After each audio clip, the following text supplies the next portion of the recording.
நிறைய பிரச்சனைகள் வந்து கொண்டிருக்குதுன்னு சொல்லிட்டு அநேக நேரங்களில் சோர்ந்து போய் காணப்படுறீங்களா? உங்களுக்கு தான் இந்த வார்த்தைகள் தேவன் கொடுத்து கொண்டிருக்கிறார். ஹல்லேலூயா.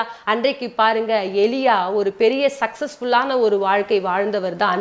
ஆனால் அவருக்குள்ளாக ஒரு சோர்வு வந்த உடனே, போதும் கர்த்தாவே, என் பிதாக்களை பார்க்க நான் நல்லவன் அல்ல, என் ஜீவனை நீங்க என்ன பண்ணுங்க, எடுத்துக்கொள்ளுங்கன்னு சொல்லிட்டு ஜெபிக்கும் பொழுது உடனே தூதனை கர்த்தர் அனுப்பி அவனை தட்டி எழுப்பி சுட சுட அப்பமோ இறைச்சியும் கொடுத்து, நீ போக வேண்டிய தூரம் வெகு தூரம், ஆகவே இதை சாப்பிட்டு என்ன பண்ணு, பிரயாணம் பண்ணு என்று சொல்லி என்ன பண்றாரு, தூதனை கொண்டு அந்த மகனை கர்த்தர் தேற்றக்கூடியவராக இருக்கிறார். ஹல்லேலூயா.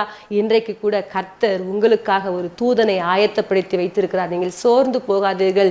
உங்களுடைய வாழ்க்கையில நீங்கள் ஜெபிப்பதற்கு நிச்சயமாக ஒரு பதில் உண்டு. ஹல்லேலூயா. ஜெபிக்கிற மனுஷன் ஒருபோதும் தோற்று போனதே கிடையாது. ஜெபிக்கிறவனுடைய வாழ்க்கையில கர்த்தர் ஒரு பெரிய ஜெயத்தை வைத்திருக்கிறார். ஒன்றும் இல்லைங்க, தொடர்ந்து ஜெபித்து கொண்டே இருங்க. ஜெபிக்க ஜெபிக்க ஜெபிக்க ஜெபிக்க